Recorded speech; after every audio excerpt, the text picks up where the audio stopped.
जय जय गुरुदेव, जय जय गुरुदेव, जय जय गुरुदेव, जय जय गुरुदेव। साहेब बोलो जो बधा આજુબાજુ બેઠા છે એમને પણ પ્રેમથી કહેજો સત કેવલ સાહેબ, સત કેવલ સાહેબ, સત કેવલ સાહેબ.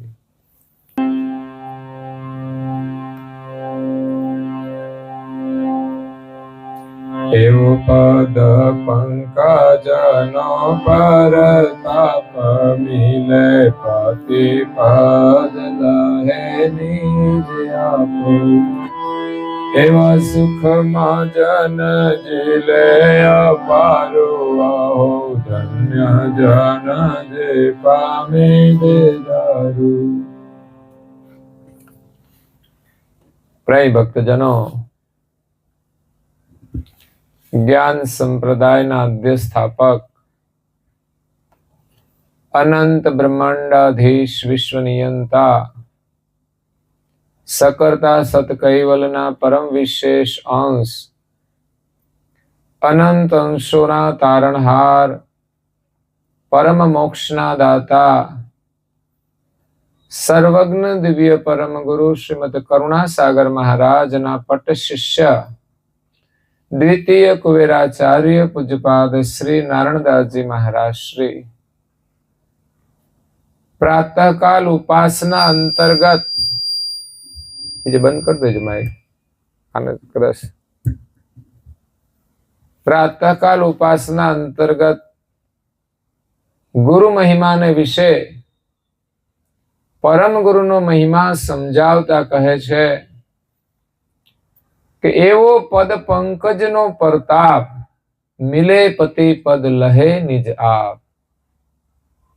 परम गुरु ना चरण कमल नो एवो प्रताप छे કે એમના ચરણમાં જે કોઈ આવે અને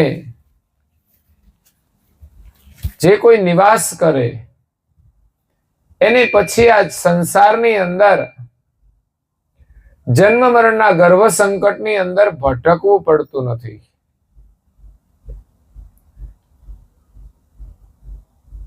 આપણને જીવન મળ્યું છે એટલું જ આપણું જીવન નથી. આ જીવાત્મા કેટલાય શરીરો ધારણ કરી, જન્મ ધારણ કરી, અનેક કષ્ટ સહન કરી, ફરી પાછા મૃત્યુ પામી અને વારંવાર આ ગર્ભ સંકટની અંદર મહા દુઃખ પામે છે. મરવાનું દુઃખ બહુ જ ભયંકર છે. કરુણા સાગર મહારાજ શ્રી કહે છે દુઃખ મોટું રે સર્વને માથે મરવું અને કહું પાયે રે પ્રાણી નહીં યોગ રહું દેવને દાનવરે માનવ માયા માણી. આનું વોલ્યુમ ઓછું કરો ને, ગુલાબી વાયર નો છે જેવું, જેની સામેનું વોલ્યુમ હોય ને, ગુલાબી ના નીચે જે હોય ને, હાવ એકદમ નીચેનું જેની લાઈનમાં, એને સ્લો કરો, સામાન્ય. બસ બસ. મરણના મુકે રે કોણ રાજા કોણ રાણી. કરુણા સાગર મહારાજ શ્રીએ કહી દીધું, આ જગતની અંદર નાના મોટા અનેક દુઃખો છે. ઠંડી લાગે તોય દુઃખ, ગરમી લાગે તોય દુઃખ, ભૂખ લાગે તોય દુઃખ, કોઈ આપણને કશું કહી દે તો પણ દુઃખ. પણ એ બધા દુઃખો થોડા સમયમાં જતા પણ રહે છે. ખાવાનું મળી જાય તો એ દુઃખ જતું રહે, ઓઢવાનું મળી જાય તો એ દુઃખ જતું રહે. પરંતુ મરવાનું જે દુઃખ છે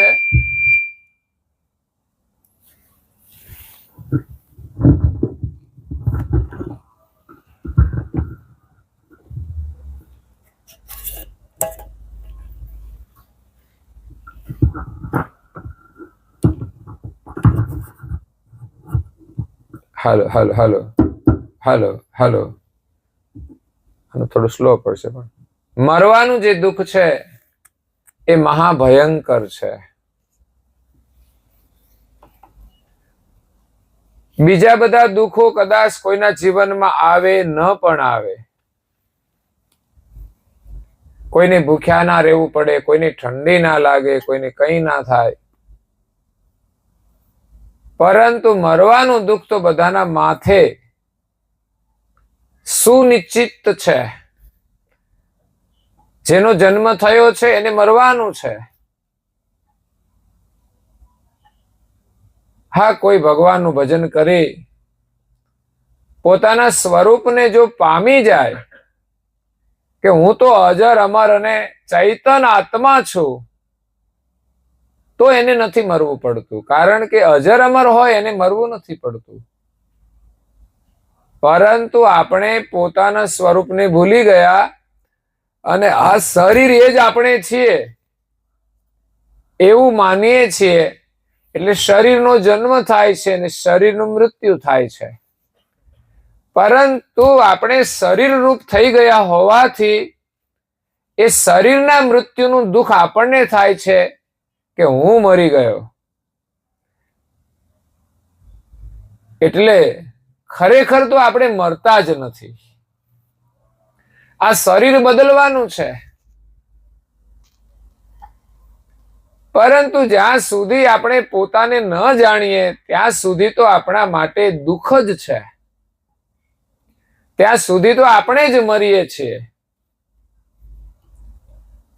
આમ તો એમ કહેવામાં આવે છે કે મનુષ્ય જીવન મળવા છતાંય માણસ જો ભગવાનનું ભજન ના કરે ને તો એ ખરેખર જીવતો જ નથી. એનો બધા જ દિવસો એ મૃત્યુના ખાતામાં જ જમા થઈ જાય છે. એટલે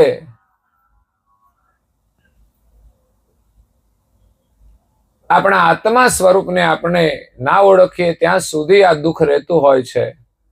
કરુણાસાગર મહારાજ શ્રી આપણા સ્વરૂપને ઓળખાવા માટે આવ્યા છે. એવો પદ પંકજનો પ્રતાપ, મિલે પતિ પદ લહે નિજ આપ. પરમ ગુરુના ચરણનો પ્રતાપ મતલબ પરમ ગુરુના જ્ઞાનનો પ્રતાપ છે. પરમ ગુરુનું જ્ઞાન શ્રવણ કરીએ, એને આપણે સમજીએ, પરમ ગુરુની ઉપાસના કરીએ, પૂજા કરીએ, પ્રાર્થના કરીએ, તો એ આપણને ગતિ આપે છે. શરીર ભાવ ઓછો થઈ જાય અને આપણામાં ચૈતન ભાવ આવે છે.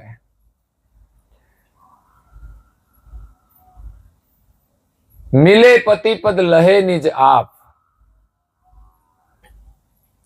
એ આપણા પોતાના સ્વરૂપને ઓળખે છે જ્ઞાન પ્રાપ્ત થવાથી. પરમ ગુરુનું જ્ઞાન આપણને પોતાની ઓળખાણ કરાવે છે કે તમે કોણ છો. તો કે આપણે કૈવલના અંશ છીએ. પણ દુનિયાની અંદર તો માન્યતા જુદી જુદી છે. જે પોતાને શરીર માને છે એ તો એમ માને છે કે અમે આ માતા પિતાના સંતાન છીએ. પરંતુ એથી કોઈ આગળ જાય તો એમ માને કે આ બ્રહ્માંડની અંદર રહેલા જે દેવતાઓ છે એમાં જે ઈષ્ટની પૂજા કરે એના અમે છીએ એવું માને છે. પરંતુ ખરેખર આપણી ઓળખાણ પરમ ગુરુ કરાવે છે કે આપણે બધા એક સર્જનહારના સનાતન એટલે ચૈતન અંશ છીએ, અખંડ છીએ, અજર અમર છીએ. પરંતુ આ શરીરમાં આવ્યા અને આ શરીર સુખના આનંદમાં એ શરીર સુખને સત્ય માની લીધું એટલે પોતાના સ્વરૂપને વિસરી ગયા.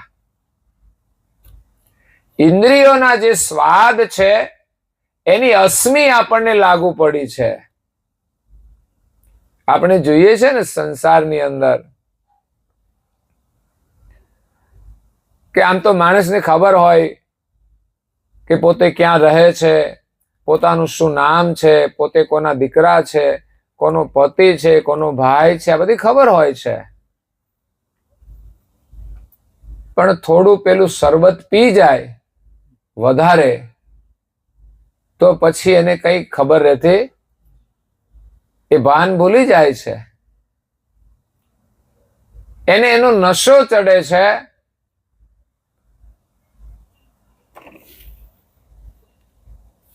એક ભાઈ તો બરાબર નશામાં આવી ગયા અને ફરતા ફરતા ભટકતા એના ઘર પાસે આવ્યા. એને ઘરવાળી હામી મળી. પેલો ભાઈ કહે છે, મેં તમને ક્યાંક જોયા છે. ઈ કે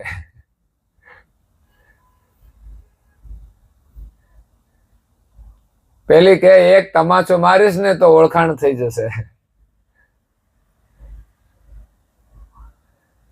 એટલે આ શરાબનો નશો છે ને બહુ ખરાબ છે. એવી જ રીતે આ માયાનો નશો પણ કઈ સામાન્ય નથી. એ તો શરાબથી પણ ખરાબ છે. એટલે એમાં આપણે પોતાને ભૂલીને આ સંસારમાં હું પણ માનીને ફરીએ છીએ. આ ઝઘડા શાના છે? હું પણ છે. કોઈને સત્તાનો અહમ છે, કોઈને સંપત્તિનો અહમ છે, કોઈને શરીરનો અહમ છે, કોઈને જ્ઞાતિનો અહમ છે. તો ભિન્ન ભિન્ન પ્રકારના અહમને કારણે આ ટકરાવ થાય છે. એટલે આપણે પોતાના સ્વરૂપને જો વિચારીએ ને તો કોઈની જફામાં આપણે પડવું જ નહીં. દરેકના કર્મનું ફળ એને મળવાનું છે. માલિક બધાનું ધ્યાન રાખે છે. કોઈ છટકવાનું નથી. અહીં જેટલા કાવા દાવા કરવા હોય એટલા લોકો કરી લે, પણ આપણે જોઈએ છે ને કૂતરા બિલાડામાં જે જીવ આવે છે કેવો બિચારો થઈ જાય છે.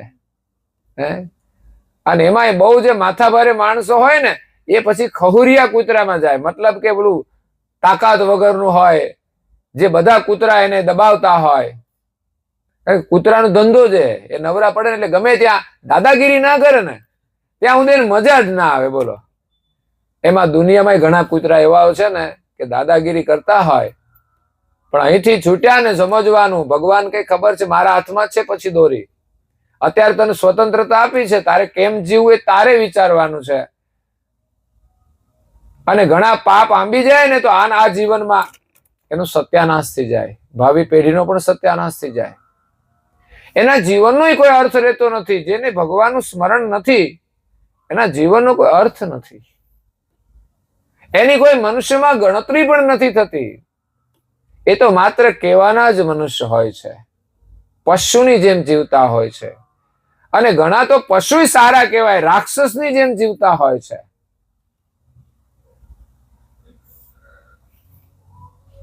પશુને તો ખાવાનું મળી જાય તો શાંતિથી બેસી જતા હોય છે, જ્યારે રાક્ષસ છે ને બીજાને પરેશાન ન કરે ને ત્યાં સુધી શાંતિ ના મળે. એટલે એક પ્રકારના આતંકવાદી કહેવાય. આતંકવાદીનો ધંધો હું બસ બીજાને મારીને મોજ કરવાની. પહેલગામની અંદર કેટલાય લોકોને પુરુષોને મારી દીધા અને સ્ત્રીઓને છોડી દીધી. તો ખરા એની મલિનતા કેટલી છે. હવે એને ક્યાં ભગવાન મૂકે? વિચાર કરો. 84 લાખ પ્રકાર સિવાય પણ નરક બનાવેલા છે કે આવા જીવોના માટે નરકની અંદર એને સડવું પડતું હોય છે. જેટલા બીજાને પરેશાન કર્યા છે એનાથી પણ અધિક એને દુઃખી થવું પડે. આ 84 માં છે એવા દુઃખ નર્ક જેવા, પરંતુ નર્ક કુંડની અંદર એને દુઃખી થવું પડે છે અને એમાંથી એ સરળતાથી છૂટી નથી શકતા. એટલે માણસને પાપ કરવું સહેલું લાગે છે, પરંતુ એને ભોગવવાનું કામ બહુ કઠિન થઈ જાય છે. એટલે પરમ ગુરુના શરણમાં જવાથી એનું જે જ્ઞાન છે ને આપણી ઓળખાણ કરાવે છે. આપણે બધા એક માલિકના, જેણે આ જગત બનાવ્યું છે એમના અંશ છીએ. અને આપણું કલ્યાણ કરવા માટે આપણને માનવ શરીર મળ્યું છે. તો આ શરીરના નિર્વાહ માટે જેટલું જરૂરી હોય એટલો પુરુષાર્થ કરીએ અને વિશેષ આપણા જીવનનો સમય આપણે પોતાને ઓળખવા માટે કરીએ, પોતાનો અનુભવ કરવા માટે કરીએ. કારણ કે આપણને આ દુનિયામાં જે કંઈ મળે છે ને એ આત્માની શક્તિ દ્વારા જ મળે છે. અને જે મહાપુરુષો પાસે આત્મશક્તિ પ્રાપ્ત થઈ ને એ સંકલ્પ કરે તે મળી જાય એટલું સામર્થ્ય આપણા સ્વરૂપમાં છે. એટલે વધુ મહેનત આપણે પોતાને ઓળખવા અને અનુભવ કરવા માટે કરવી જોઈએ. એટલે આપણને આ માનવ જીવન મળ્યું છે આપણું કલ્યાણ કરવા માટે.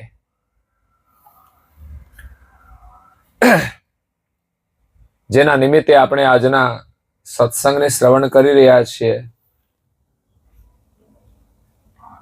આકસ્મિક એમણે આપણી વચ્ચેથી વિદાય લીધી છે.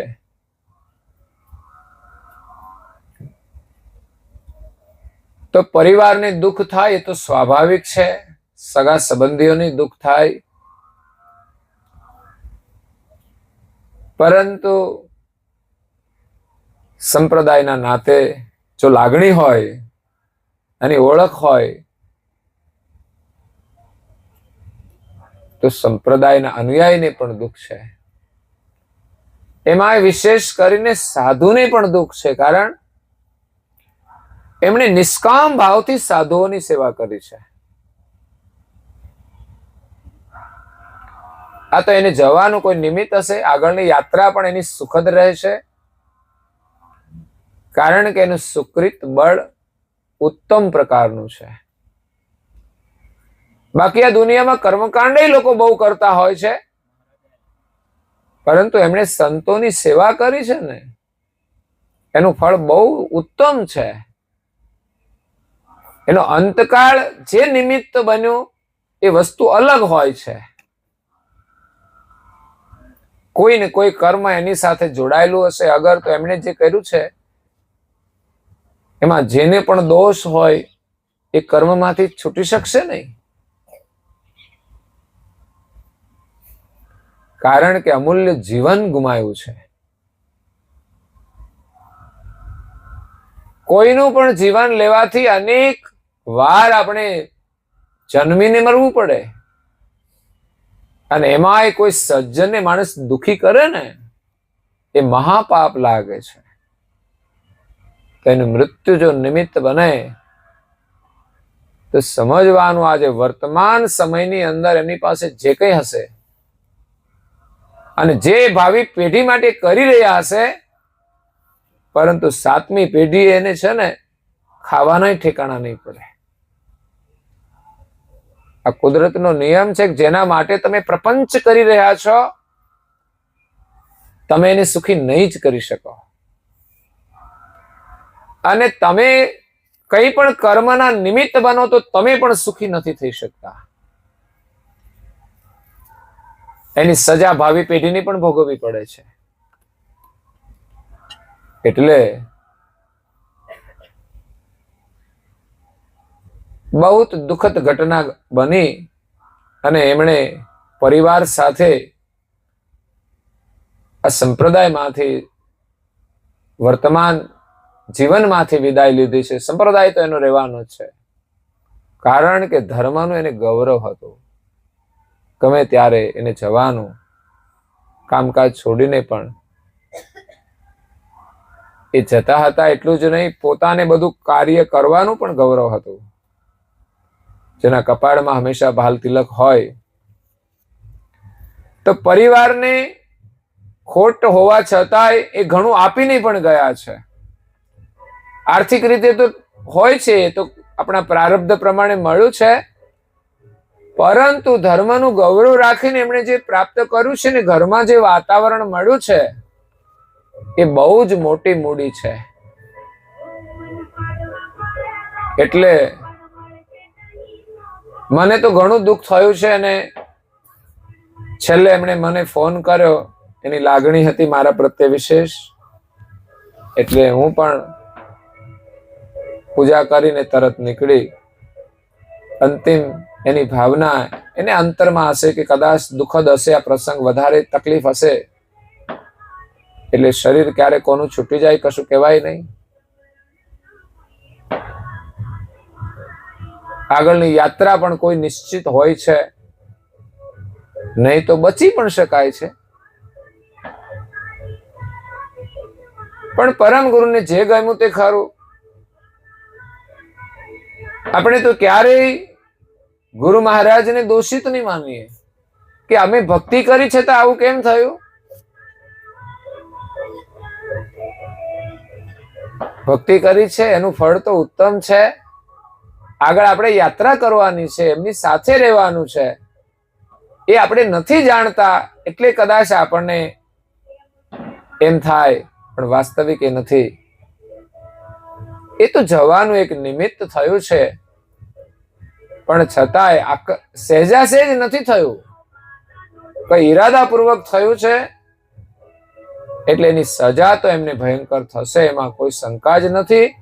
હવે આપણે તો ઠીક છે જે વર્તમાનમાં જે કઈ કાર્યવાહી થાય તે, કારણ કે પ્રપંચનો કળિયુગમાં પસારો મોટો હોય છે, એટલે આજે કદાચ એ સફળ થઈ જશે, પણ કર્મ કોઈને નથી છોડવાનું.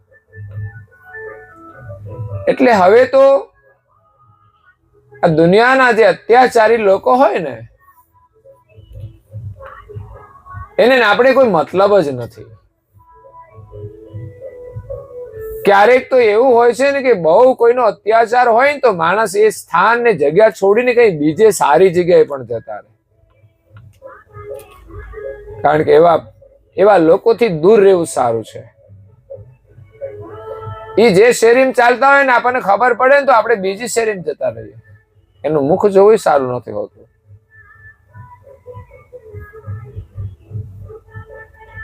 એટલે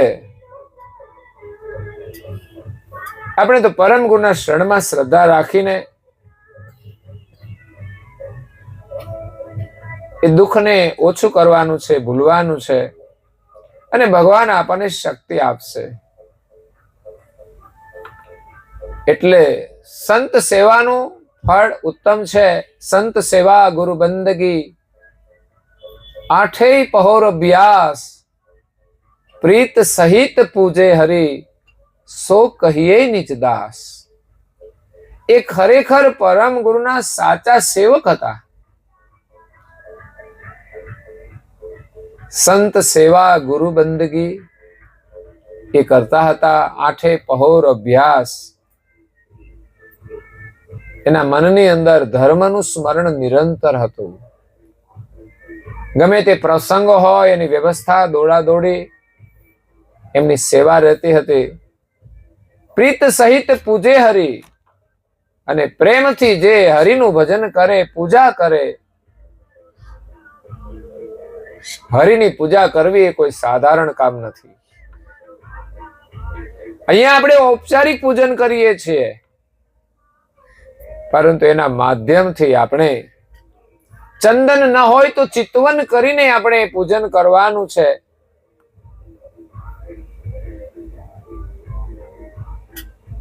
પુષ્પ ના હોય તો આપણા પ્રેમથી આપણે પૂજન કરવાનું છે. એ સાચું પૂજન છે. અને આ બ્રહ્માંડની અંદર સર્જનહારના જેટલા અંશ છે, જેટલા જે કોઈ શરીરમાં હોય, એને આપણે કોઈ પણ નાની સરખી સેવા કરીએ ને, એ માલિકનું સાચું પૂજન છે.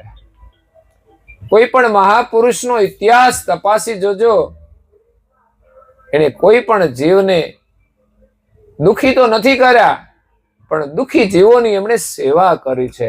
પછી મનુષ્ય હોય, પશુ હોય, પ્રાણી હોય, પંખી હોય કે વૃક્ષ હોય, કારણ કે જેમાં ચૈતન્ય અંશ છે એની સેવા કરવી એ જ પરમાત્માની પૂજા છે. કારણ કે સમસ્ત બ્રહ્માંડની રચના છે, એમાં જે શરીરો અને અંશો છે એ જ માલિકના અંગ છે.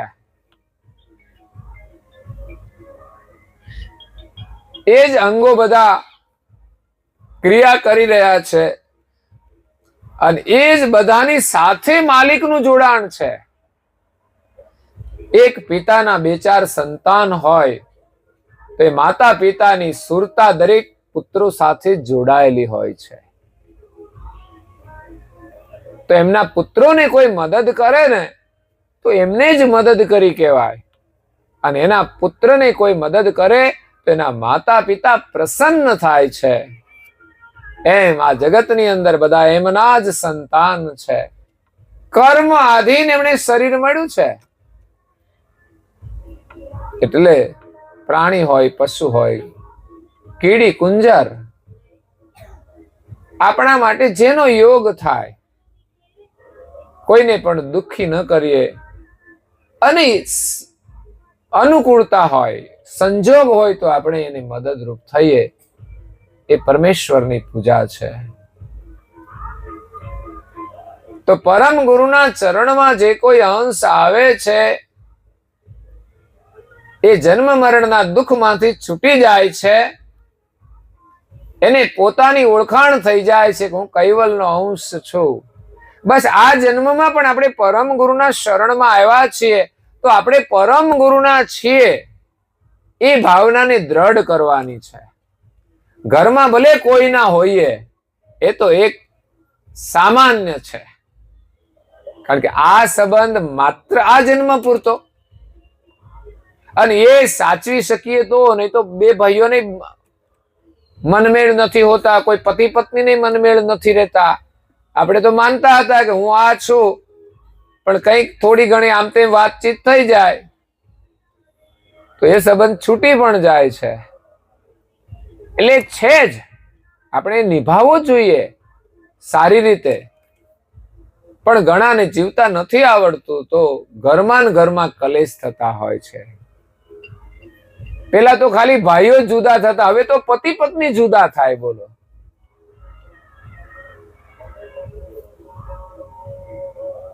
પેલા તો આપણે ક્યાંય સાંભળ્યું જ નહોતું છૂટાછેડા. છેડાછેડી છોડતા હતા વિધિની, પણ જીવનમાં ક્યાંય સંબંધની છેડાછેડી નહોતી છૂટતી. આજે તો સામાન્ય થઈ ગયું. આવું જીવન એ મનુષ્યનું નથી. એટલે સંબંધો સાચવીએ, પણ એટલા બધા એ સત્ય ન માની લઈએ કે આપણે ભગવાન સાથેનો સંબંધ ભૂલી જઈએ.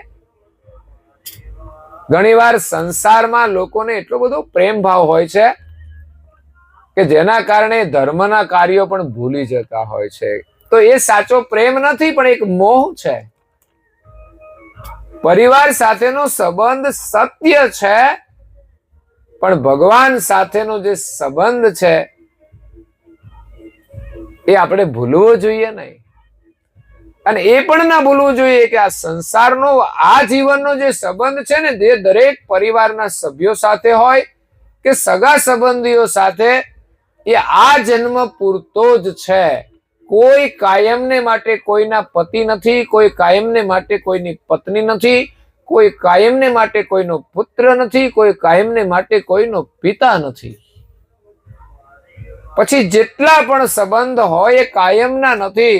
આ તો કર્મ એવા ભેગા થયા એટલે આપણે બધા ભેગા થયા. હવે અહીંયા પાછા કંઈક સારા કરે ને, જો સારો ભાવ હોય તો પાછા ભેગા થાય 1-2 જન્મ.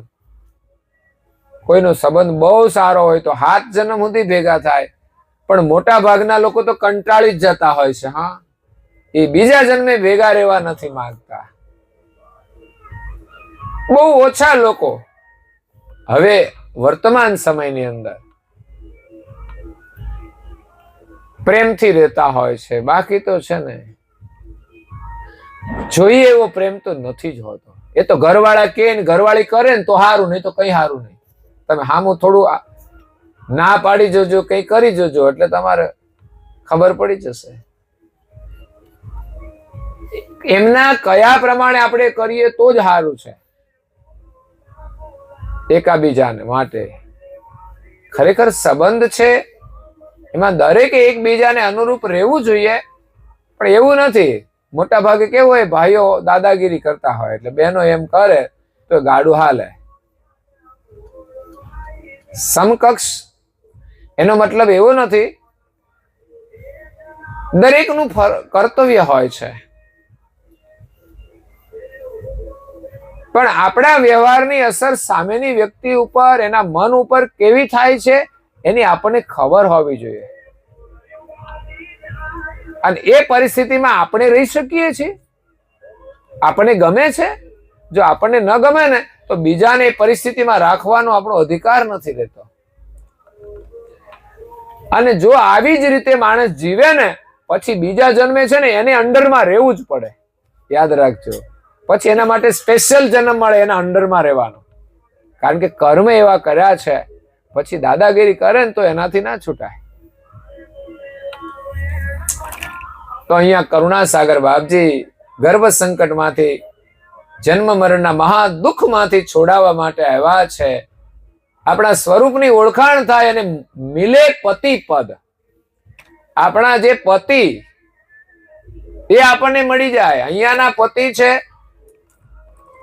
આ શરીર છૂટ્યા પછી આપણને ખબર જ નથી રહેતી મળે છે કે નથી મળતા. કર્મ આધીન મળી શકે છે, પણ એ આપણને ખબર નથી હોતી કે આ ગયા જન્મના મારા પતિ છે કે મારી પત્ની છે, મારો પુત્ર છે કે મારો પિતા છે. પણ સાચા પતિ આપણા એક સર્જનહાર છે, અને એને મળવાનો આ મોકો મળ્યો છે. અને પરમ ગુરુ સિવાય કોઈ અપાવી શકશે નહીં.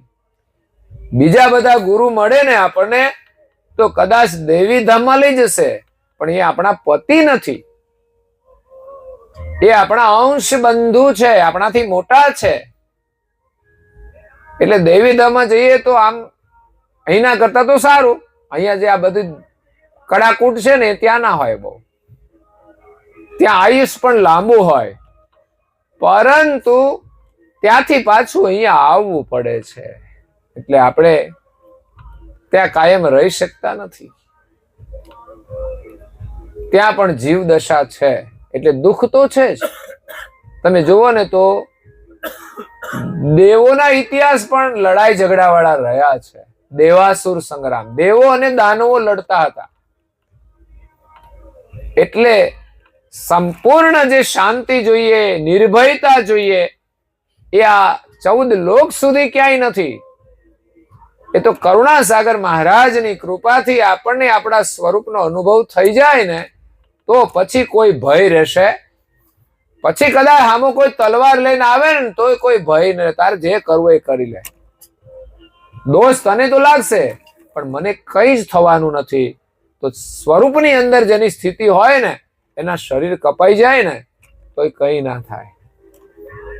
તમે બધા જાણો જ છો ભાથીજી મહારાજનો ઇતિહાસ, જેનામાં ધર્મનું ગૌરવ હતું. અને ગાયોની રક્ષા માટે જે પોતે લગ્ન વિધિ ચાલી રહી હતી અને છોડીને અધૂરા લગ્ન, આપણે તો બધા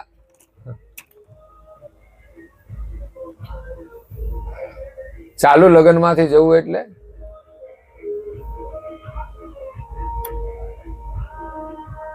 એ માયા છૂટી ગઈ કહેવાય.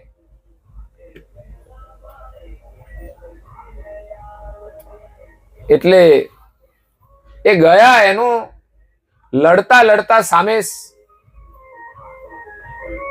દુશ્મનોની પાસે સામ્રાજ્ય વધારે હતું, સૈનિકો વધારે હતા.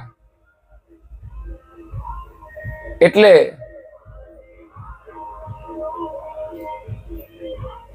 એ સલામત ના રહ્યા. એ લડતા લડતા એનું મસ્તક કપાયું, પણ એને કોઈ દુઃખ નહીં થયું હોય, કારણ કે ધર્મના ગૌરવની અંદર હતા.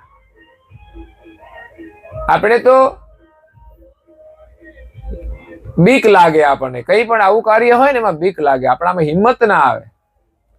પણ જેનામાં ગૌરવ હોય ને એને મોત સામે આવે તો પણ એ ભાગતા નથી અને લડી લે છે. આજે દેશના સૈનિકો સરહદ ઉપર બેઠા છે, ત્યાં કઈ જેથી તે દિવસે મોત જ આવવાનું છે ને. એ તો જોખમ વાળી નોકરી છે.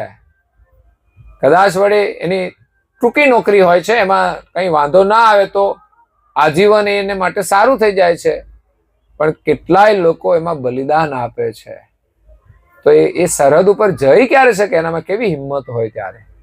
અને મોતની તો બીક જ ના હોય તો જ લડી શકે. એને ખબર છે કે આતંકવાદી સામે ફાયરિંગ થાય અને એ તો બધા વિશ્વાસઘાતી હોય છે, પ્રપંચ કરવા વાળા હોય છે, એટલે પોતાના જીવનનું બલિદાન આપી દે છે. એમ અનેક મહાપુરુષોએ ધર્મના માટે બલિદાનો આપ્યા છે. પછી એને મરવાનું દુઃખ નથી રહેતું. ધર્મના માટે જેમણે મસ્તક આપી દીધું છે એને કેટલો ઉત્તમ અવતાર મળે છે. અને જે ધર્મ માટે આવું સમર્પણ કરી શકે ને એ જ ભગવાનને પામી શકે, એ જ માયા છોડી શકે. એટલે પરમ ગુરુની કૃપાથી આપણને સાચા પતિ મળે છે, સાચા પિતા મળે છે, સાચા સર્જનહાર મળે છે. આગળ નારણદાસજી મહારાજ શ્રી કહે છે, એવા સુખમાં જન જીલે અપારું, અહો ધન્ય જન જે પામે દેદારું. એવા જન ભાયગવાન ભવે તો ભયે ભવમાં જઈ ભક્તિ કે ખેતું. જ્યારે એને પોતાના સ્વરૂપની ઓળખાણ થઈ જાય ને માલિક મળી જાય પછી તો ક્યાંય દુઃખ નામે રહેતું નથી. આપણને સુખ ગમે છે અને દુઃખ કોઈને ગમતું નથી. રાત દિવસ મહેનત શાના માટે કરીએ છીએ? સુખના માટે. પણ પરમ ગુરુની ભક્તિ કરીએ, કૈવલનું સ્મરણ કરીએ તો આપણને પરમ ગુરુની કૃપાથી એમના ચરણમાં રહીએ, પરમ ગુરુની પૂજા કરીએ, એમની પ્રાર્થના કરીએ. આ બધું આપણે કરવાનું છે. આપણે એમના થવાનું છે, એમના ચરણમાં નિવાસ કરવાનો. મતલબ એમની આજ્ઞાનું પાલન કરવાનું છે. થાય એવું તો કરીએ, એમાં આળસ ના કરવી જોઈએ. ઉઠવામાં આળસ નહીં. કામકાજ હોય તો ઉઠી જઈએ છીએ, તો લૌકિક કામ માટે ઉઠીએ તો ધાર્મિક ક્રિયાઓ માટે પણ ઉઠવું જોઈએ. એનું ગૌરવ હોવું જોઈએ. આપણા ગામમાં મંદિર છે, જેને દૂર પડે અઠવાડિયે એકવાર જાય. હવે તો સાધનો છે તો જઈ શકાય. ચાલતા જવું હતું તો પણ લોકો જતા હતા. આજે તો સાધનો હોય તો રોજ પણ જઈ શકાય. એનો લાભ એટલો જ મળશે.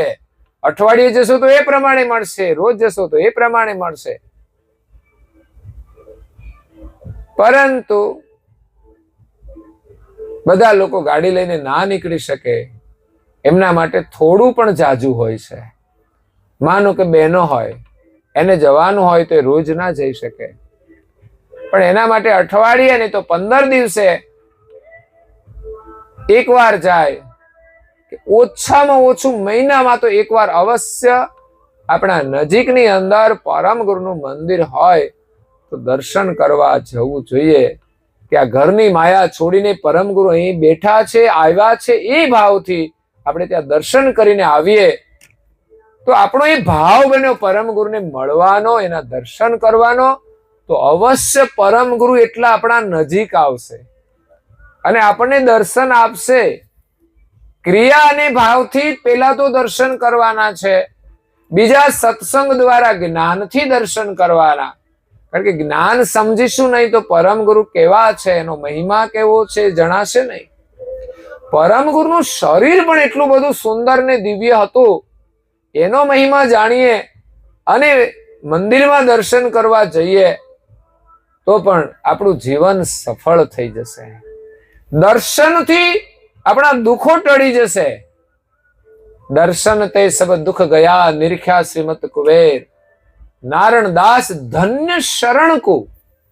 નારણદાસજી મહારાજ શ્રી કહે છે એવા પરમ ગુરુના શરણને ધન્ય છે કે જેના શરણમાં હું ગયો, એના નજીકમાં ગયો, અગર તો એમના ચરણમાં વંદન કર્યા તો મારા બધા જ દુઃખો ટળી ગયા. દર્શન માત્રથી જેના દુઃખો ટળી જાય એનું સ્વરૂપ કેટલું પાવનકારી હોઈ શકે. એટલે આપણે નિયમથી આ બધું કામ કરવાનું છે.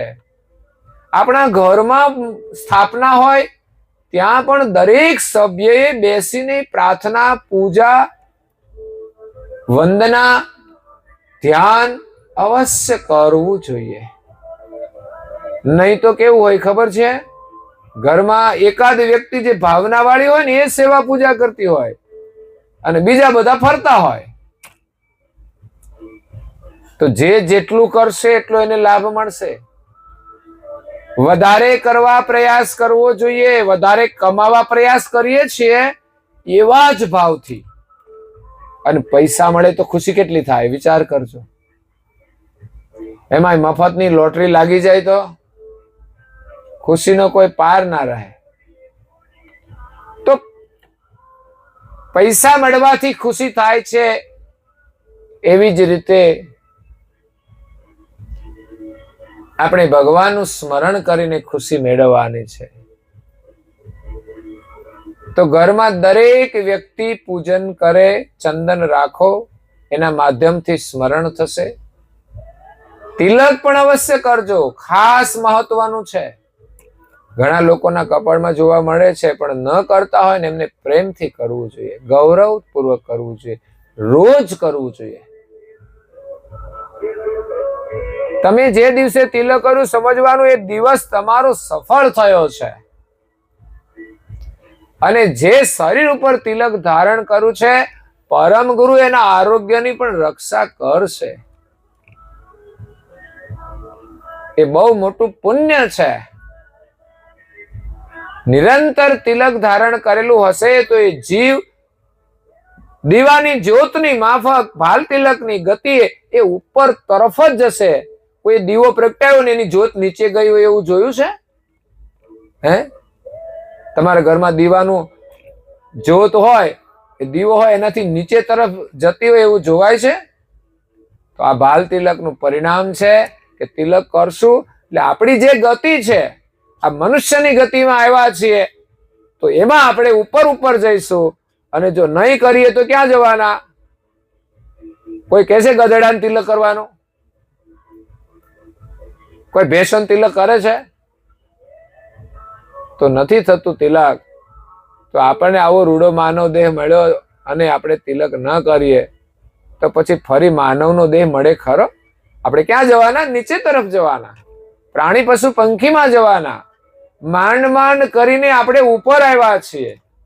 આ ચકડોળ છે, ચકડોળની અંદર ઉપર આવ્યા છીએ.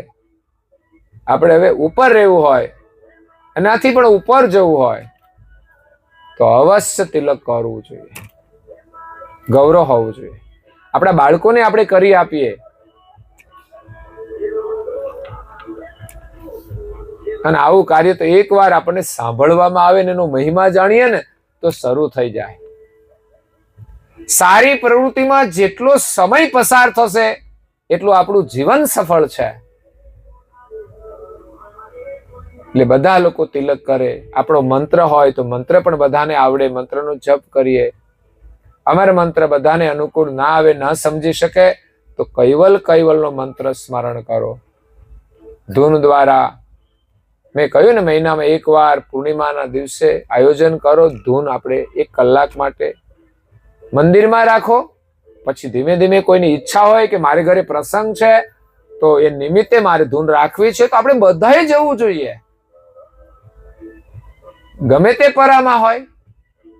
આવો લાભ ક્યાંથી? સરકાર કોઈ લાભ આપે ને આપણને એમ કે અહીં તમારે જવાનું છે તો આપણે ત્યાં પહોંચી જઈએ. તો પછી પરમ ગુરુ આપણને જ્યાં પણ લાભ આપે, માંદા પડીએ તો સામાન્ય બીમારી હોય તો નજીકમાં દવાખાનેથી દવા લઈએ, પણ વધારે તકલીફ થાય તો પછી અહીંથી જ્યાં જવું પડે તે આપણે જઈએ કે ના જઈએ સારા થવા માટે? તો એવી જ રીતે આપણા લાભ માટે, આપણી બીમારીઓને દૂર કરવા માટે, દુઃખ આપણા માટે શાનું છે? આપણી અંદર ઘણી બધી બીમારીઓ છે, અને એને દૂર કરવા માટે એવું નહીં કે ઘરે બેઠા બેઠા થઈ જશે, થોડું થોડું લાભ થશે, પણ અંદર ભયંકર બીમારીઓ છે ને, એના માટે હોસ્પિટલમાં જવું પડશે, ઓપરેશનો કરવા પડશે. તો અવશ્ય મંદિર સુધી જવા માટે પ્રયાસ કરો, હિંમત કરો, નેમી બનો. હમણાં ભજન ચાલતું હતું ને, નેમી નથી જે નર ને નાર, તેનો છૂટી પડ્યો અવતાર, એનો અવતાર એડે ગયો. નેમી તો અવશ્ય બનવું જોઈએ. શીતલદાસજી મહારાજ શ્રી આ નિયમ આપ્યો છે, નેમી બનો, સૂત્ર આપ્યું છે. અને સૂત્ર નારણદાસજી મહારાજ શ્રીની ચોપાઈમાં છે. શીતલદાસજી મહારાજ શ્રીએ કહ્યું કે નેમી બનો, અને મને વિચાર આવ્યો કે નારણદાસજી મહારાજ શ્રીની આ ચોપાઈ એમ કે છે, પ્રેમ નેમ પ્રીતે કરી ધરો શ્રીમદ કુબેર શરણ. નારણદાસ નિશ્ચય કહે મીટે જન્મ ને મરણ. પ્રેમ અને નેમ પ્રીતે કરી ધરો શ્રીમદ કુબેર શરણ. તો નેમી બનો અને પ્રેમી બનો. એટલે મારું કોઈ પણ પેમ્પલેટ હશે, પત્રિકા હશે, તેમાં બે લખેલા હશે, નેમી બનો, પ્રેમી બનો. પ્રેમ નેમ, કારણ કે નિયમ લઈશું તો પ્રેમ એ પરમ ગુરુના શરણમાં અર્પણ થશે, અને પ્રેમ હશે તો નિયમ પડાશે. એકલ પ્રેમ પહોંચે નહીં જ્યાં ત્યાં જાય ફસાય, જબ સદગુરુ પે ઉપજે તો પ્રેમ અમૂલ્ય કહેવાય. ભગવાને પ્રેમ અમૂલ્ય આપણને આપ્યો છે, પણ એ જ્યાં વપરાય એ પ્રમાણે આપણને સુખ મળે છે. જો સંસારમાં જોડી દીધો તો સામાન્ય સુખ મળશે, એમાં વધારે દુઃખી થવું પડશે. જો પરમ ગુરુના શરણમાં જોડાઈ જાય, હે પાપીને પુનિત કરનારો પ્રેમ છે, લાગી જાય જો પરમ ગુરુની સાથ. જો પાપીને પુનિત કરનારો પ્રેમ છે, પણ એ પ્રેમ પરમ ગુરુના શરણમાં જો લાગી જાય તો આપણું કલ્યાણ થઈ જાય. એટલે પ્રેમ વગર તો આપણે જીવી જ નથી શકતા. પ્રાણી, પશુ, પંખી બધાનામાં પ્રેમ છે, પણ એ એના શરીર પ્રમાણે વર્તમાન કરે છે. આપણે મનુષ્ય છીએ, તો આ પ્રેમ શું આપણે પડીકીઓમાં નાખી દઈશું, મસાલામાં નાખી દઈશું, કોઈની સાથે લડવામાં જોડી દઈશું, મિથ્યા વાતો કરવામાં ગુમાવી દઈશું? હા, આપણું કામ છે એ કરવાનું છે, જીવન નિર્વાહનું, પણ સાથે સાથે આપણો પ્રેમ આપણે પરમ ગુરુના શરણમાં જોડવાનો છે. એ પછી સત્સંગ હોય, ભજન કીર્તન હોય કે ધૂન હોય, સવારની સાંજની ઉપાસના હોય, અમર મંત્રનું સ્મરણ હોય. આપણને એમ થાય મને નથી આવડતું કશું. ના આવડે, તમને જેવું આવડે એવું કરો ને તો એ કાર્ય જ છે. બાલ મંદિરમાં છોકરું જાય ને એને કશું જ નથી આવડતું, પણ બાલ મંદિરમાં 1 વર્ષ જાય છે તો જવાનો અભ્યાસ તો થાય છે. ત્યાં પણ એ કંઈક ચિત્રો જુએ છે તો એને સ્મરણમાં તો આવે છે. તો એવી રીતે આપણે અભ્યાસ કરેલો વ્યર્થ નહીં જાય.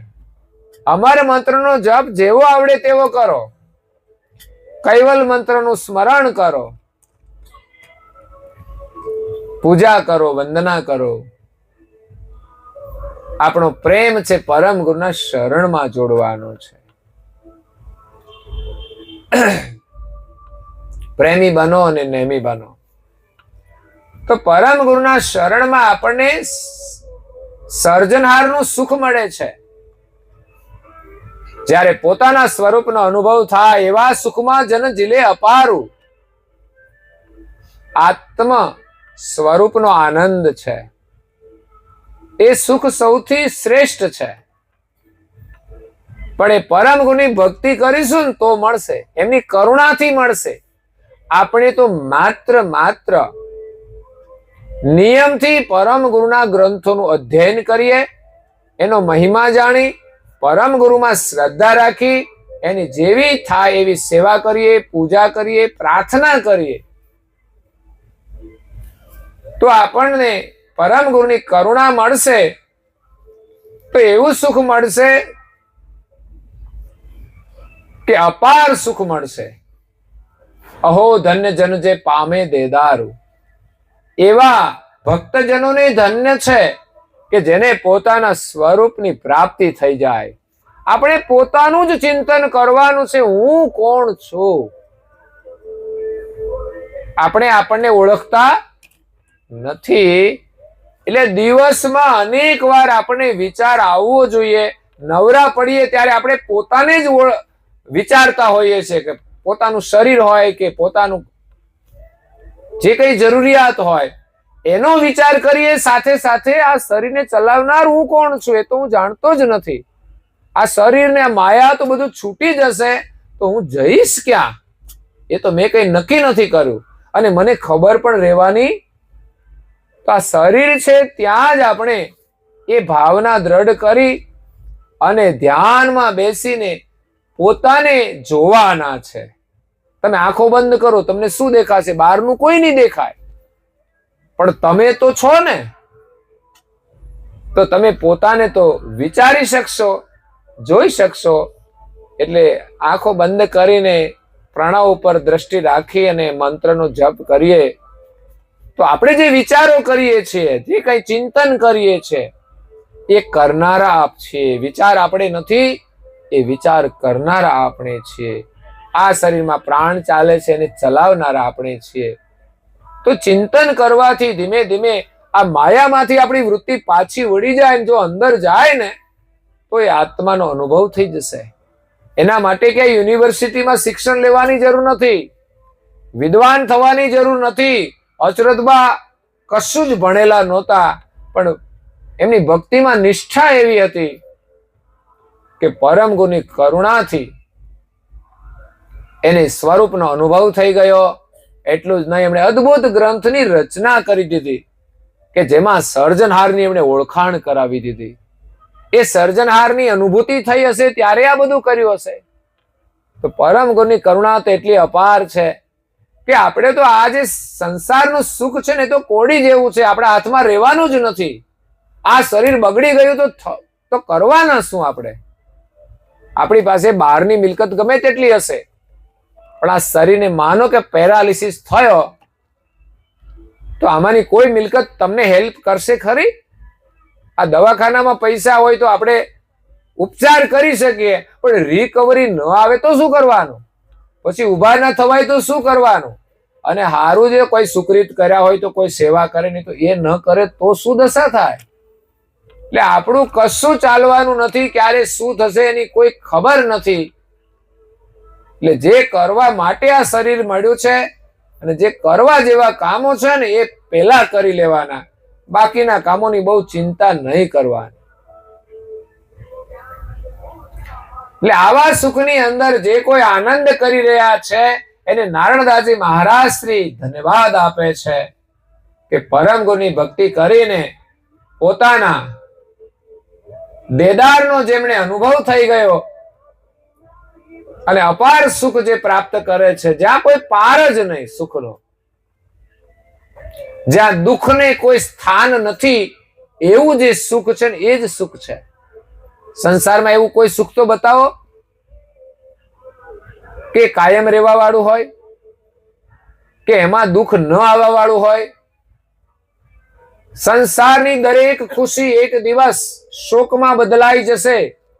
યાદ રાખજો, આપણે જેમાંથી સુખ લઈએ છીએ એ બધું છોડવાનું, છૂટી જશે, કશું રહેવાનું નથી. પરંતુ આપણે ચૈતન્યનું સ્મરણ કરીને જો સુખ મેળવીએ તો એ છૂટશે નહીં.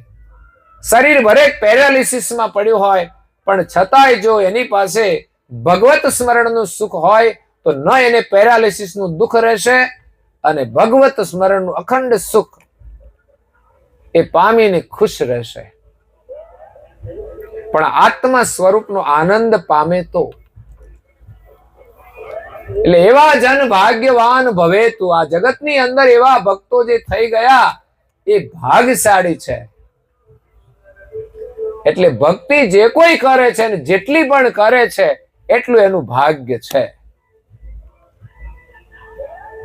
એટલે જાગ્યા ત્યાંથી સવાર કરીને જે કંઈ કરીએ છે એમાં કંઈ ઉણપ હોય, જે કંઈ છૂટી જતું હોય એ આપણે વધારો કરીએ.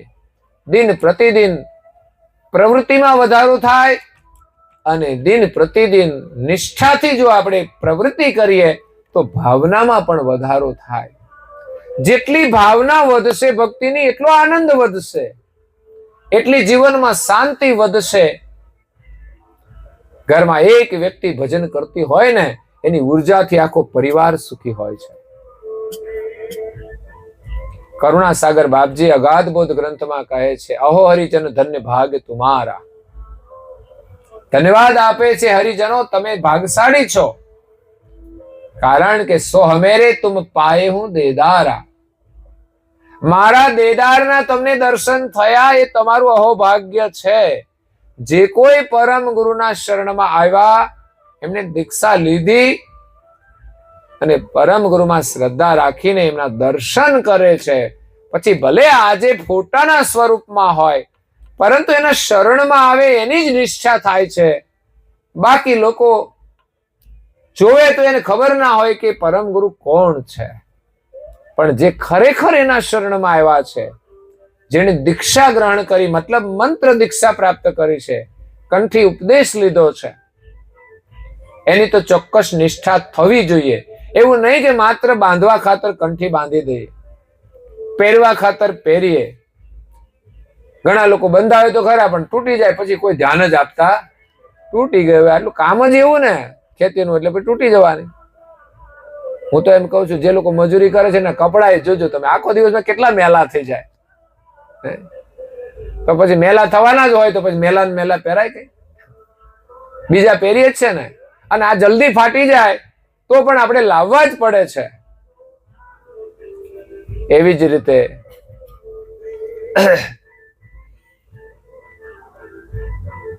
આપણે કોઈ છોડવાનું નથી કામ. પરમ ગુરુની આજ્ઞા જેટલી નિષ્ઠાથી પાડીશું એટલો જ આપણને લાભ મળવાનો છે. એટલે મંત્રનો જપ નિયમિત કરીએ, તિલક પણ અવશ્ય કરીએ, પૂજન કરીએ. પ્રાર્થના આપણે કઈ શોધવાની નથી. એને નારણદાસજી મહારાજ શ્રીએ સ્વ અનુભવથી જે રચનાઓ કરી છે પ્રાર્થનાની, એના માધ્યમથી આપણે પરમ ગુરુને પ્રાર્થના કરી લઈએ. કારણ કે નારણદાસજી મહારાજ શ્રી તો પરમ ગુરુને ઓળખ્યા છે, એના સ્વરૂપનું વર્ણન કર્યું છે. એ પ્રમાણે આપણે સ્મરણ કરીએ ને તોય આપણું જીવન સફળ થશે. ફરી માનવનું શરીર મળશે, આપણે વધારે ભક્તિ ન કરી શકીએ તો ફરી માનવનું જીવન મળે એવું જીવન જીવીએ તોય ઘણું સારું છે.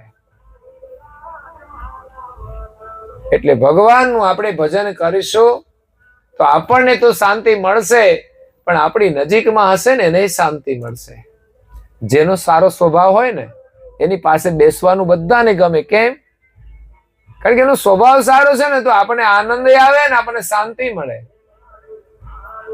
પણ માથાભારે માણસો હોય ને એની બાજુમાં બેસવાની વાત ક્યાં રહી, એને દૂરથી પણ જોવાનું કોઈ પસંદ નથી કરતા.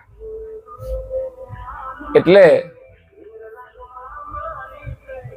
આપણે ઉત્તમ જીવન જીવીએ, આપણને તો લાભ થાય પણ આપણી નજીકમાં જે આવે ને એને પણ લાભ થાય. તો એવા ભક્તો ભાગશાળી છે જેને પરમ ગુરુનું શરણ મળ્યું છે, એની દીક્ષા મળી ગઈ છે.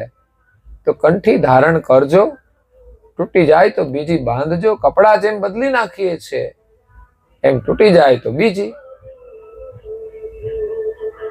હાંધો થાય ત્યાં સુધી તો કઈ વાંધો નથી પહેરવામાં, પણ બિલકુલ પારા ઢોળાઈ જાય તો પછી નવી પહેરી લેવાય. અને કઈ એટલો બધો ખર્ચો નથી, 1-2 પડીકીમાં તો આવી જાય.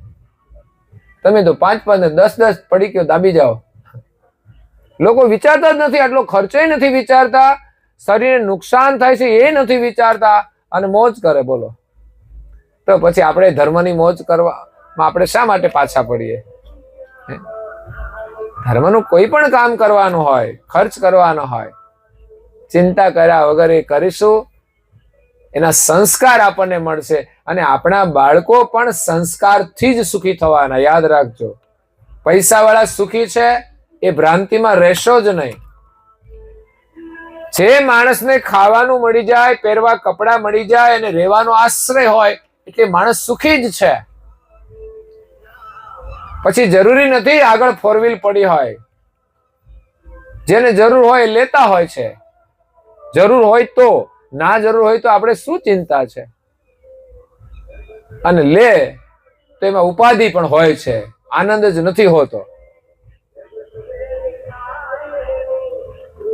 એ કઈ મફતમાં તો ચાલતી નથી અને એમાંય જોખમ તો છે જ. વીમા તો બધાના ઉતરાવી લે છે, ગાડીના ઉતરાવે છે, લાડીના ઉતરાવી લે છે. એટલે આ બધું અલ્પ સુખ છે. આપણી જરૂરિયાત આટલી છે, આનાથી જરૂરિયાત જેમ ભગવાનની દયાથી ને આપણે મહેનત કરતા મળે તો કોઈ લેવામાં વાંધો નથી, પણ એમાં આપણે રોકાવાનું નથી કે આ બધું મને સુખ આપશે, ને એમાંથી સુખ લેવાનું નથી.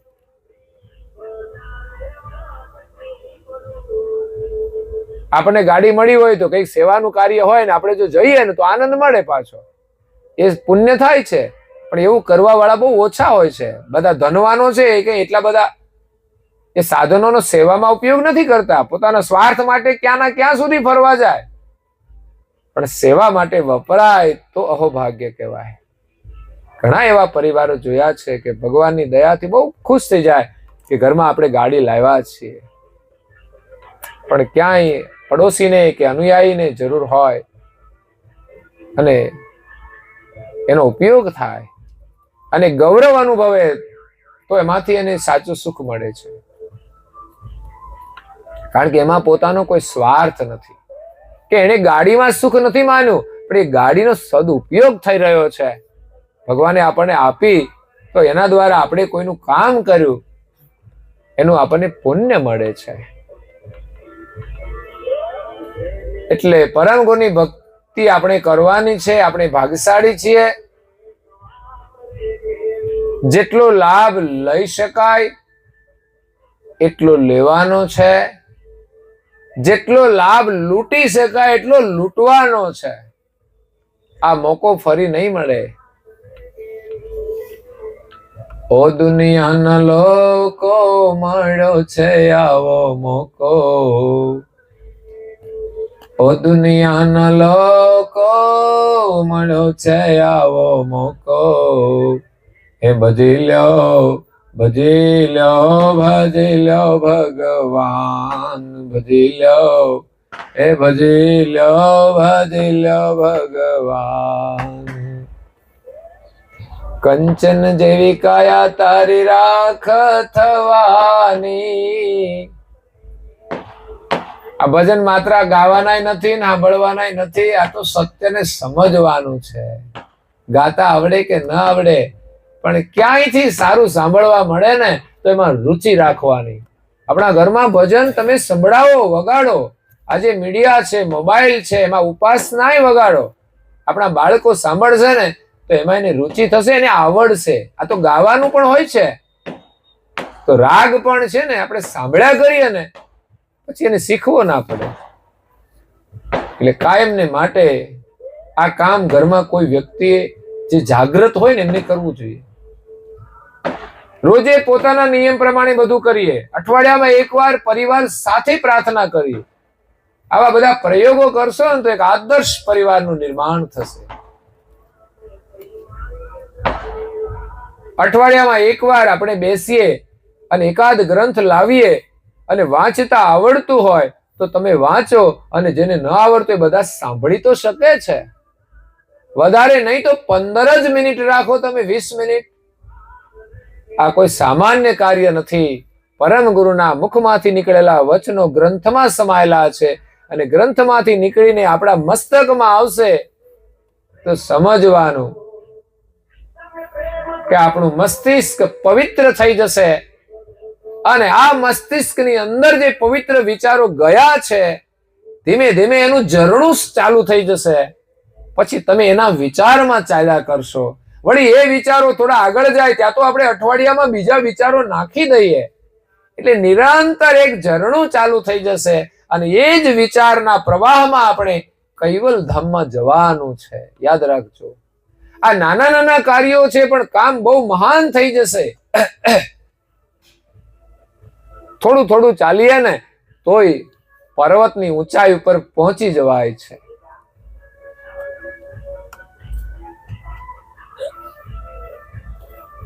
પણ આ સે ભક્તિનું કાર્ય છે ને, એમાં પોતાને કરવાનું છે અને બીજાને પણ કરાવવાનું છે. હવે સવારે જે પોતે જાતે ઉઠી ના શકતો હોય એ બીજાને ઉઠાડી શકે ખરો? એટલે પોતે જાગવાનું છે અને બીજાને જગાડવાના છે. પોતાના માટે કરવાની ક્ષમતા આવે પછી આપણે બીજાને લઈ જવા પણ પ્રયાસ કરીએ. એટલું ગૌરવ આવશે ત્યારે કામ થશે. મેં જોયું છે, આપણે પર્વત ઉપર ચડીએ ને પગથિયા તો થાક પણ લાગે. પગથિયા ચડવામાં હજારો પગથિયા હોય, આપણે એકલા જવામાં થાક લાગે છે. પણ ઘણીવાર તમે ચડ્યા હશો ક્યાંય પણ તો એવું જોવા મળશે તમને કે એક જોડી લઈને ચડતા હોય છે, એમાં કોઈને બેસાડીને ચડતા હોય છે. તો આપણે વિચારવું ના જોઈએ કે આપણે માણસ છીએ ને એ પણ માણસ છે, આપણે એકલા જ ચડવાનું છે. તો હિંમત આવે કે ના આવે? એ માણસ જો બીજાને લઈને ચડી શકતો હોય તેનું મનોબળ કેટલું હશે, એનું શરીર બળ કેટલું હશે, તો આપણે કેટલા નિર્બળ છીએ. તો આપણે જાતે ચડવા પ્રયાસ કરીએ અને ભવિષ્યમાં જો પરિસ્થિતિ આવે ને તો માણસને બધું જ કરવું પડે. હા, અને એ લોકો છે ને, અમે એકવાર શેત્રુંજો ચડવાનો હતો ત્યાં ગયા પાલીતાણા, તો આપણને આજીજી કરે કે ભાઈ તમે બેસી જાઓ મારામાં, મને આજની રોજી મળી જાય. અને આપણે એકલા ચડવાનું હોય તો કે આપણે જવા દો ને, ચડવાનું ટાળી દઈએ. અને એ માણસ એને એમ ખુશી હોય છે કે તમે બેસો ને તો મને આજે રોજી મળશે. માત્ર એ પૈસા માટે કેટલી મહેનત કરવાની. પર્વત ઉપર ચડવાનું એકલા નહીં, કોઈને લઈને ચડવાનું, લઈને ઉતરવાનું. ચડવામાં તો ઠીક છે, તકલીફ પડે જ છે. ઉતરવામાં થોડું આમ સરળ હોય છે, પણ ઉતરવામાં પગથિયા ચૂકાય તો બહુ ધ્યાન રાખવાનું હોય છે. જો કે એને અભ્યાસ થઈ જાય છતાં પણ મહેનત વગર કશું થતું. બે ધ્યાન સેજે રહે ને તો કઈ ના થાય, તો તકલીફ થવાની જ છે. આ વાહનો બધાને ચલાવતા આવડે છે, પણ એક્સિડન્ટ કેમ થાય છે? એવું શીખતા છે, આવડે છે એ જ ભટકાવે છે. બે ધ્યાન થયા એટલે એક્સિડન્ટ થઈ ગયું. એટલે મહેનત તો આપણે કરવાની છે. આપણે પણ કરીએ ભક્તિ અને પરિવારના સભ્યોને પણ કરાવીએ. એ જ પરિવાર સાથેનો સાચો પ્રેમ છે. પૈસા તમે કમાઈને આપશો ને એ વાપરશે તો એ તો ગમે ત્યાં બગાડી નાખશે, પરંતુ એને તમે સારા વિચાર અને સંસ્કાર આપશો ને તો એ તમારી નવી મૂડી પણ કમાઈ શકશે જાતે, અને તમારી મૂડી હશે એને પણ સારા કાર્યમાં જોડશે. જરૂર છે સારા કાર્યમાં જોડવાની સમજ મેળવવાની. વસ્તુ તો મળી જાય મહત્વનું નથી, પણ એનો સદુપયોગ કરવાની સમજણ મહત્વની છે. અને સમજણ જ્યારે આવી જાય છે ને ત્યારે વસ્તુઓ ના હોય ને તો એનું દુઃખ નથી રહેતું. એટલે નારણદાસજી મહારાજ શ્રીએ ગુરુ મહિમાનું વર્ણન કર્યું છે. પરમ ગુરુનો ગુરુ મહિમા પણ રોજ આપણા ઘરમાં પાઠ કરવો જોઈએ. નહીં તો મેં કહ્યું એમ તમે વગાડજો પેલા શરૂમાં, પછી જે ફ્રી હોય ને નિવૃત્ત થઈ જાય ને એને ઘરમાં પાઠ કરવો જોઈએ. કામકાજ હોય તો બધા સમય ના આપી શકે, પણ નિવૃત્તિમાં કરવાનું શું? જ્યારે નિવૃત્તિ હોય ત્યારે આપણને થાય આપણે કરશું શું બેઠા બેઠા. તો આ બધા કાર્યો છે ને એ કરીએ ને તો 1 કલાક ઉપાસના કરી હોય ને પછી તમે 6 કલાક સુધી બેસવાનું હોય ને તો શાંતિથી એના ભજનમાં બેસી શકશો. આ એનો પ્રભાવ છે. 1 કલાક જીવનમાં તમે ઉપાસના કરી હોય તમારે ગમે ત્યારે બેસવાનું હોય, તમને તકલીફ નહીં પડે, કારણ કે એમની 1 કલાકની ઉપાસનાની જે ઉર્જા છે એની અંદર 6 કલાક તમને એમ જ શાંતિથી બેસવાનું સામર્થ્ય આપે છે. કોરોના હતો ને, આ તો મોબાઈલો હતા એટલે સમય ગયો, નહીં તો લોકોને જાત જ નહીં, લોકો હેરાન થઈ જાય. અને અમે મોબાઈલનો ઉપયોગ ના કરીએ ને તોય અમારે સમય કાઢવો હોય ને તો આરામથી જતો રહે, કારણ કે બેઠા બેઠા ચિંતન કરવાનો એટલો અભ્યાસ થઈ જાય કે નિવૃત્તિ આવે ને તોય આપણી આંતરિક પ્રવૃત્તિ તો ચાલતી જ હોય છે, જે ભગવાનનું સ્મરણ છે, સારા વિચાર છે. ઘરમાં એક વ્યક્તિ બેઠી હોય, નિવૃત્ત બેઠી હોય, પણ એ ભગવાનના સ્મરણમાં બેઠી હોય ને તો સમજવાનું કે આ ઘરને પવિત્ર ઉર્જા આપી રહી છે. એની ચેતના આ શરીર, આ ઘરની અંદર કામ કરતી હોય છે. આપણે ત્યાં ગાડીઓ ચાલે છે ને એનું પ્રદૂષણ થતું હોય છે, એટલે એક ગાડી ચાલતી હોય તો એમાંથી પ્રદૂષણ તો નીકળે જ ને. તો અનેક ગાડીઓ થાય તો એમાંથી પ્રદૂષણ વધે છે. એમ અહીંયા ઘરની અંદર એક પણ વ્યક્તિની ચેતના બહાર નીકળે છે ને તો એ આપણને બધાને સ્પર્શતી હોય છે.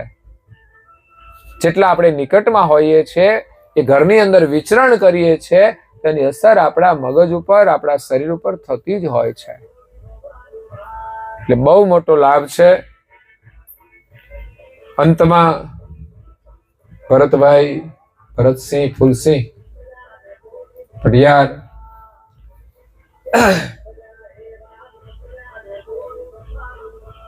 એના નિમિત્તે આ શરીરને છોડીને, પરિવારને છોડીને ગયા છે. એમાં વિશેષ પરિવારના સભ્યોને દુઃખ હોય. એમના ધર્મપત્ની છે, મનીષાબેન, કેવું નામ છે, સુમિત્રાબેન.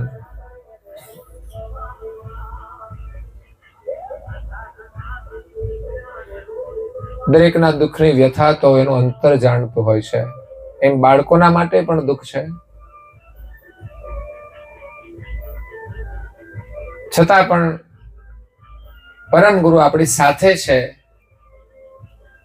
એ બહુ મોટી શક્તિ છે. અને આપણને હિંમત આપશે.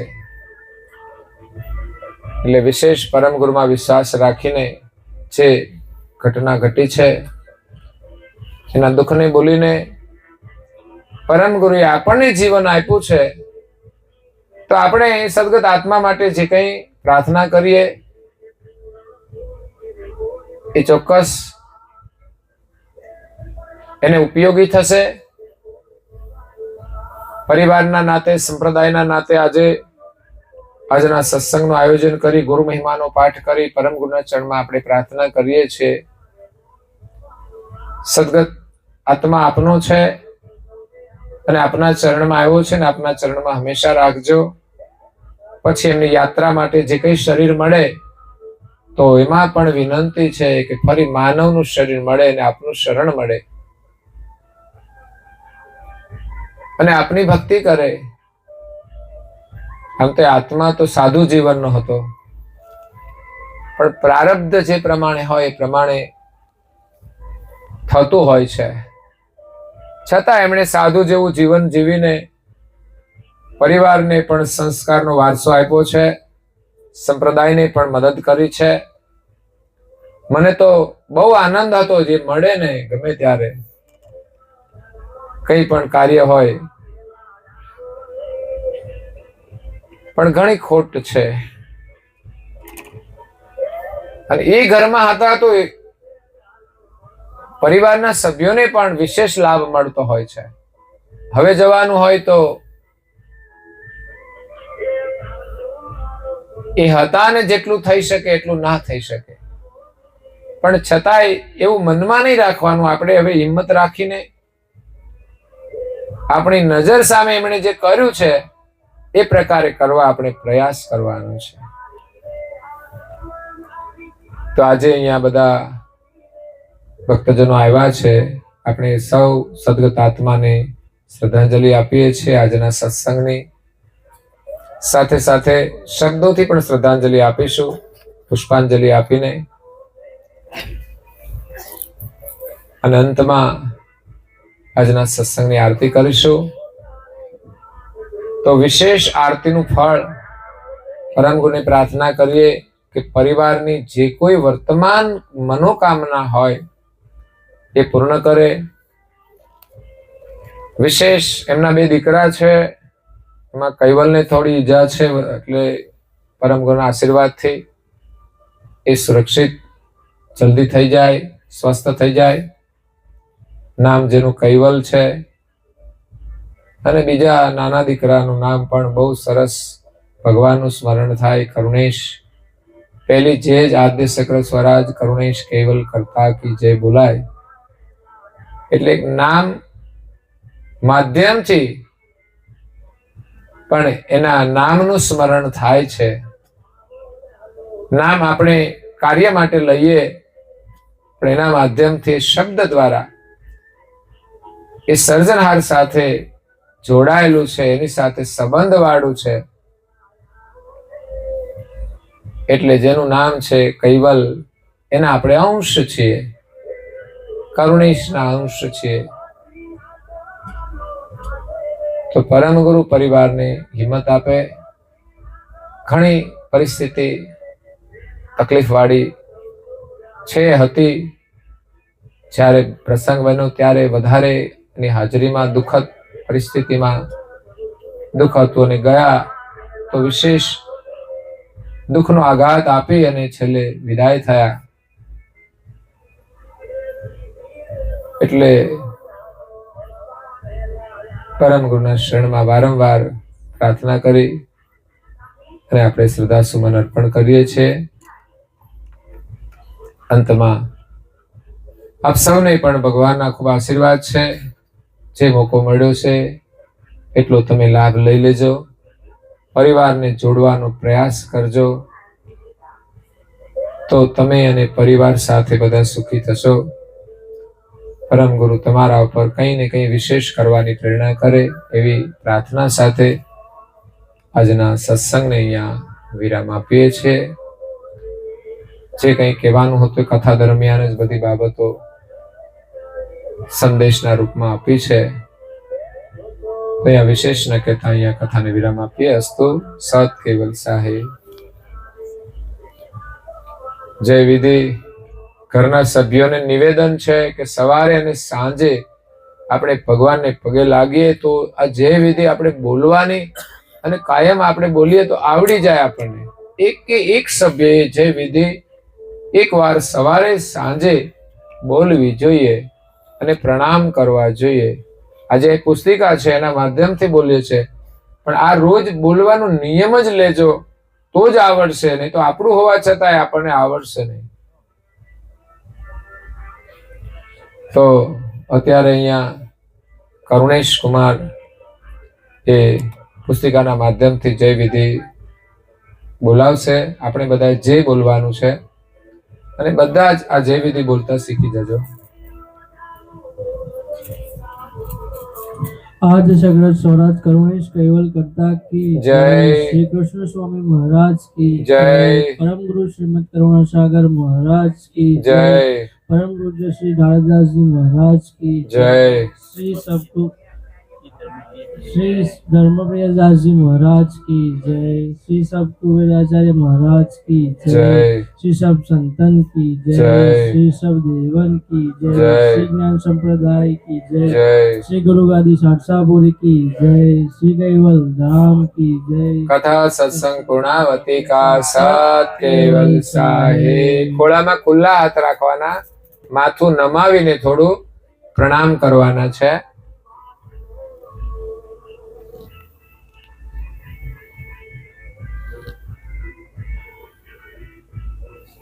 કેવલ હંસો સત કેવલ સાહેબ બોલો. આજુબાજુ બેઠા છે ને પણ પ્રેમથી કહેજો સત કેવલ સાહેબ, સત કેવલ સાહેબ. ઉનાળામાં બાળકોની શિબિર થાય છે ધોરણ 6 થી 9 સુધીના. તો અવશ્ય એકવાર તો બાળકોને સંસ્કારના લાભ માટે મોકલજો. જેટલા બાળકો પ્રેમથી તૈયાર થાય. આમ તો 3 દિવસનું જ શિબિર હોય છે છોકરાઓ માટે, 3 દિવસ છોકરીઓ માટે. અને રણમુક્ત ભજનાવલી સંત તુલસીદાસજીની રચના કરેલી છે, એ નવી છપાઈ ગઈ છે. જેમને પણ જોઈએ એની સેવા શુલ્ક 100 રૂપિયા છે, તો જોઈએ તે મેળવી લેશે. અને બીજું એક રિંગટોન આવે છે જે કૈવલ ધૂનની, એ પણ જોઈતી હોય તો ગાડીમાં છે 170 રૂપિયા. તો એમાં 5 રિંગટોન અમે મૂકી છે, જે આપણા ઘરમાં વાગે તો પણ કૈવલનું સ્મરણ થાય. તમને અનુકૂળતા હોય ત્યારે એ વગાડવી જોઈએ. પ્રભુ જય કરુણા આરતી આરત પૂર્વક અસુર પ્રભુ જય કરુણા કારણ કરણ ત્રિલોકન છવિ અનુપમ પ્યારી પ્રભુ છવિ અનુપમ પ્યારી અનેક જનોની અરજી અનેક જનોની અરજી પ્રભુ જય અખંડ નાદી પટજી જાને સહી પ્રભુ જાને સહી સંશય સકળ નિવારી સંશય સકળ નિવારી મોતિ સુખી પ્રભુ જય કરુણાજી હે ચરણ શરણ નો મહિમા મંગલકારી પ્રભુ મંગલકારી મંગલમતી નો માનવ મંગલમતી નો માનવ પ્રભુ જય કરુણાજી કરુણા સાગર નામ તમારું અવિચર પદવાસી પ્રભુ અવિચર પદવાસી શરણાગત ને સ્વામ શરણાગત ને સ્વામ પ્રભુ જય કરુણાજી પ્રભુ જય કરુણાજી પ્રભુ જય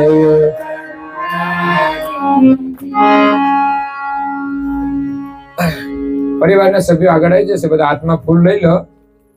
હે નાથ જોડી હાથ પાયે પ્રેમથી સૌ લાગીએ શરણો મળે સાચું તમારું એ હૃદયથી માગીએ. જે અંશ આવ્યો આપ પાસે શરણ માય અપનાવજો. પરમ ગુરુએ આત્માને શાંતિ સાચી આપજો. હરિ કર્મના યોગે કરીને જે કુળમાં અવતરે ત્યાં પૂર્ણ પ્રેમે ઓ પરમ ગુરુ આપની ભક્તિ કરે. 184 બંધનો ને લક્ષ્યમાં લઈ કાપજો.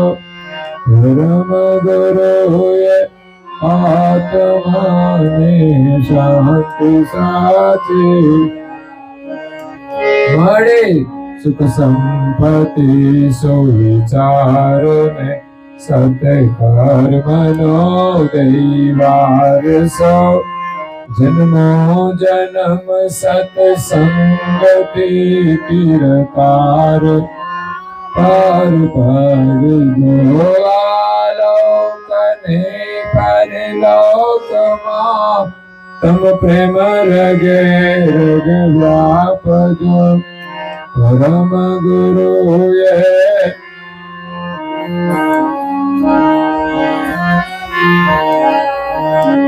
મળે ભોગ કે સુખ સ્વર્ગના આશા રે નથી જો દેહ દુર્લભ માનવીનો ભજન કરવા ભાવથી સાચો બતાવે રૂપ શ્રી કૈવલ હૃદયે સ્થાપજો પરમ ગુરુએ આત્માને શાંતિ સાચી આપજો પરમ ગુરુએ આત્માને બોલો શાંતિ સાચી આપજો પરમ ગુરુએ આત્માને શાંતિ સાચી આપજો. પુષ્પો અહીંયા પરમ ગુરુના ચરણમાં અને ભરતભાઈના ફોટા આગળ એમના ચરણમાં અર્પણ કરી દઈએ. શ્રીમદ કરુણા સાગર મહારાજ કી કૈવલ ધામ કી. આવો બધા વારા ફરતે. મહારાજ કી જય. મહારાજ કી જય.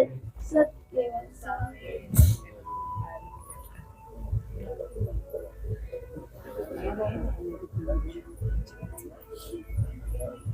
પાના નંબર 85 ઉપર છે સ્તુતિ.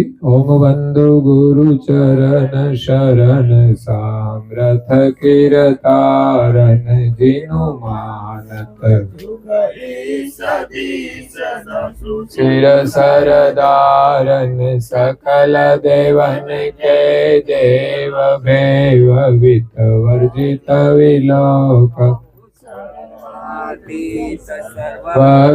ભગ્નયાંગયનુ ભવય વિલોક પ્રથમાયા. ઓલી બાજુ મૂકી દે. કેન ધરે વિપો વિલાસિક કરત નિવાસ જન શાંત સુખદ નિજ પ્રિયતનો ઘન શ્યામ બદન પર ચંદ્ર વિરાજિત દ્વિગન